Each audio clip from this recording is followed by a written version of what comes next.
How to sign into Alibaba account. You can simply download the application from Play Store or an App Store. If not, you can also create your account through any of the web browser. So let me head over to Google Chrome. In the search bar, search for Alibaba.com. It will land you on the official page of Alibaba.com. Now at the bottom right corner, tap on My Alibaba. At the very top, tap on Sign in or Register. If you don't have your account, you can simply create your account through your Facebook account, Google account, LinkedIn account, or Twitter account. So let me create my account through my Google account. So tap on Google. From here, select your specific account in which you want to create your Alibaba account.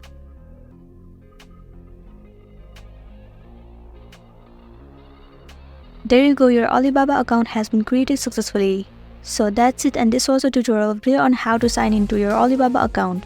I really hope this video is going to be helpful for you. Thank you for watching it till the end.